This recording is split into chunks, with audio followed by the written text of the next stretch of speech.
Hello, everybody, and welcome to this week's Ask Me Anything live. My name is Gert from SEOleverage.com. We do these calls every Friday at 10 o'clock Central European Time. I think that's 6 p.m. in Sydney right now. And we also record them and upload these calls to YouTube. So you can find there every question individually and check out all the answers we are giving every week to the most common questions we get from clients, from coaching group members, and from the community working on their SEO in general. If you have any question, please just send it to support@seoleverage.com. My team is going to collect those questions and we then answer them on the call. We have quite a few questions today. Keep them coming. It's great to talk about SEO. That's what I have been doing for 19 years, so that's great. Let's start with the first one. Are 301 redirections a bad idea? That's an interesting question because in general, no, 301 is the way to do a redirection. Redirections happen when, for example, a URL stops existing and you want people to, instead of this URL, go to another URL. Imagine, for example, you had a product for quite some time. It got links mentions from in forums, in Facebook groups, etc. People point links to it. And then this product stops existing, but there might be another one very relevant for the people searching for the first product. You could just configure a 301 redirection from the old product to the new one. That's the best practice to do this. However, 301 redirections can also harm your site if they are internally. So what we see in our audits very often is that people go mad with internal redirections. So whenever they tweak something on the site, they redirect 50, 100, 200 URLs to this new URL they just created, just in order to avoid having to go in on every single blog post and changing the URLs. So if you imagine, for example, you've got a glossary you're referring to all the time, and the glossary at some point on a site migration goes away. What are you going to do with all those glossary links? You probably redirect them somewhere else. So you could either do the redirection, or you could go in to every mention where you link to the glossary and change the link to the most suitable target. If redirections are done at scale, they can harm your site. It's taking users longer to open up a URL. It's taking Google longer to crawl your site. It's very good house cleaning to really make sure you don't have any internal redirections, because you can easily get rid of them with search and replace plugins on WordPress, for example. It's very quick, very easy to do this across the entire site. You still want to have them in place for external links, because external links is not so easy to get them adjusted just because you change the site. So 301 redirections, summing up, are the best practice, but you want to avoid them for internal redirections and rather place the right links right away, so Google and users don't have to wait for the redirection to take place. How to handle support emails. This is a question we got the other day from a client of ours.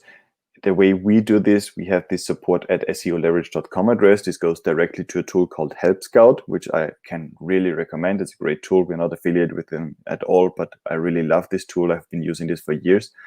And then this tool really streamlines all the incoming requests. You want to avoid getting support emails into your inbox because it can get crowded. So if you get like 10, 15 support emails every day, it can be tricky to make sure they get redirected to everybody on your team that needs to handle those. But even if I were just a one-person company, we're like 13 people right now, but if I was a one-person company, I would still have a Help Scout solution to make sure that I go in there, do the support work, go out, and then focus on the rest of my work again. You don't want support emails distracting you all the time, because you need to be able to do focused work.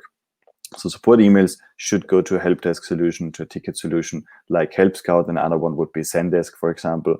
We just happen to prefer Help Scout.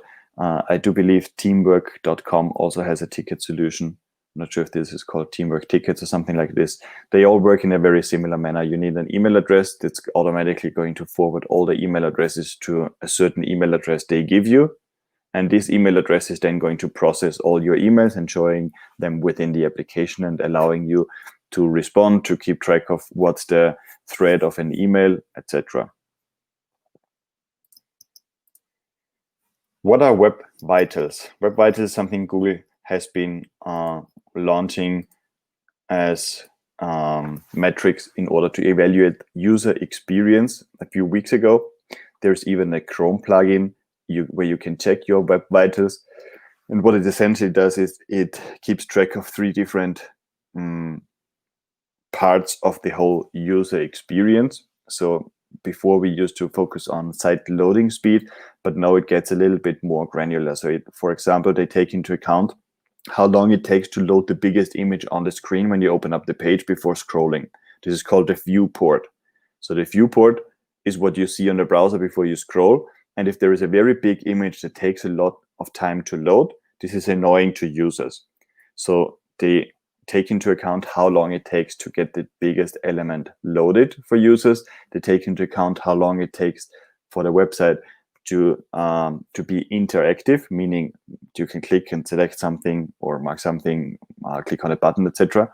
And they take into account how much the layout shifts when the site gets loaded. You know, when you sometimes enter a site and you want to click on a button, it suddenly drops down because there is an ad on top that kind of shifts the layout around. This is also very annoying to users, and Google is going to take this into account.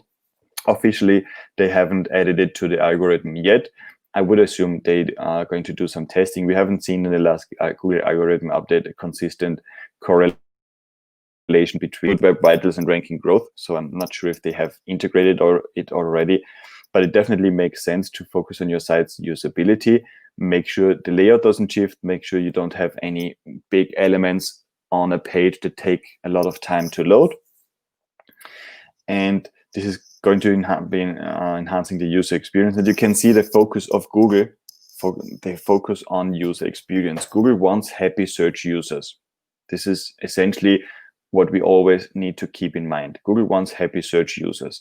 And whatever tiny element when browsing your site could wear them off, Google is not going to want to rank your site that much. So just have a lot of people with different browsers, different devices navigate your site and tell you every single tiny little bit of information about what could annoy them for a millisecond. Collect those ideas and make sure those things go away. How to train my team on SEO? That's a question we get essentially probably every week twice. People want to build a team. People want to have an in-house team.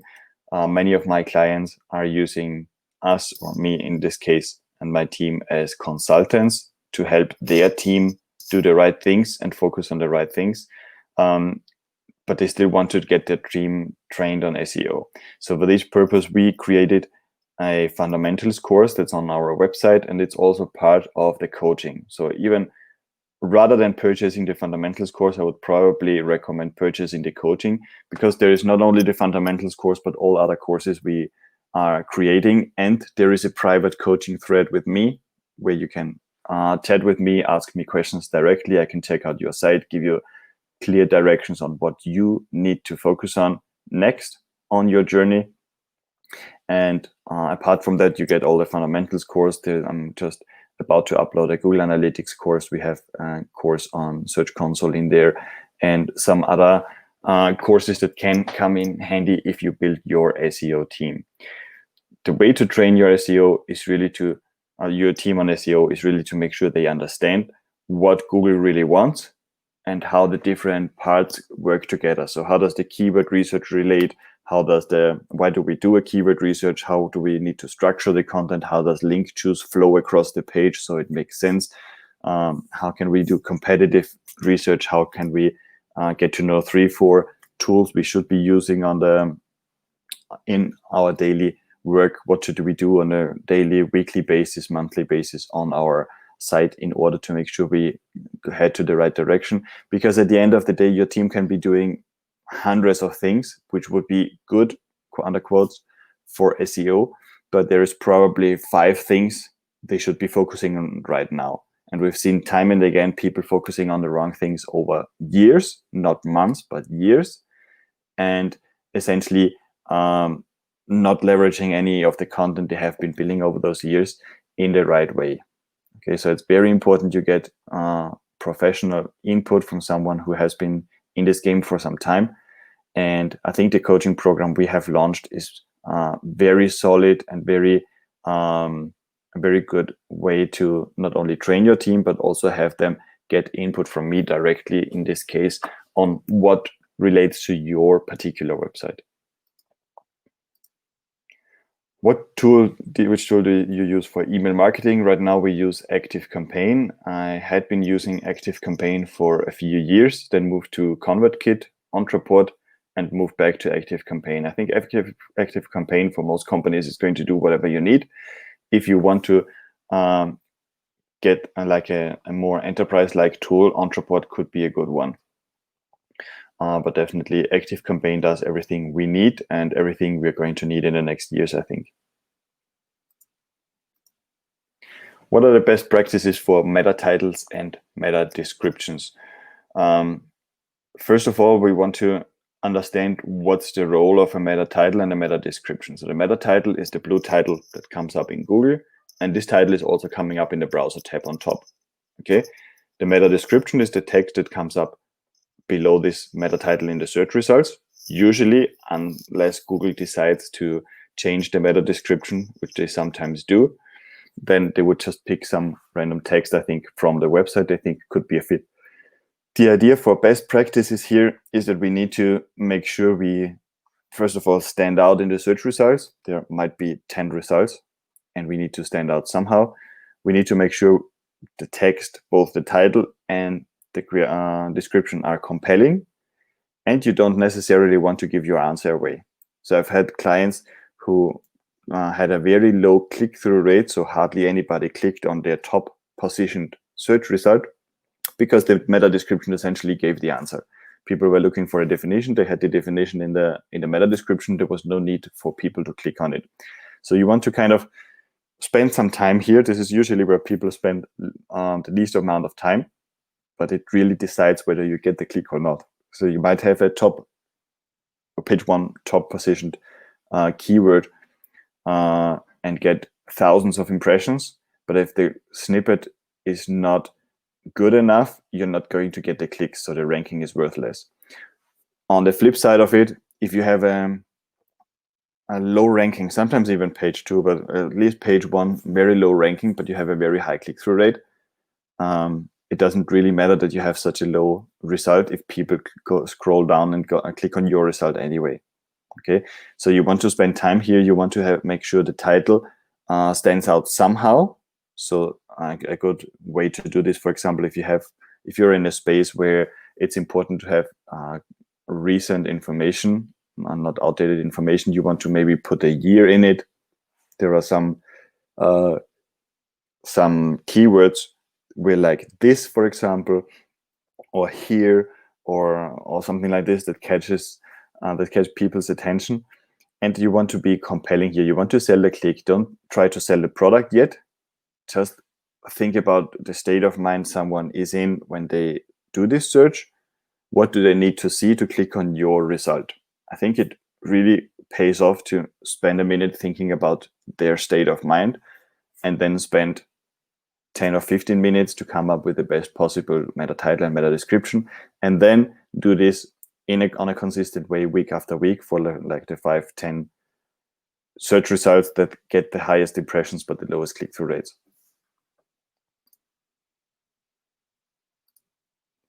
How to build a content creating machine. This is something we're going to create a separate training for our coaching members very soon, because it's something that comes up all the time. People launch a website, they want SEO, and for SEO you need content. And you need content, not only 10 articles, but you probably want more content. You want the content structured in a specific way. And you want the content to first be written in a way Google really likes and wants to rank, and then also get exposure to this content via links, social media, etc. In general, I wouldn't write content before researching keywords. So don't write content without doing the proper research. You need to have in mind what keyword you want to rank for. Check out what Google wants to see there, and definitely afterwards create this content based on the content Google is ranking. Okay, so you research keyword, you see this has enough search volume. There are a lot of searches about this keyword. You create a content, but you create a content in a way that Google wants to rank. This is important because sometimes Google wants to rank category pages. And if you don't have a category page but a 2,000 words article, you might not be a good fit and Google might not pull your result, even if it's the best article out there.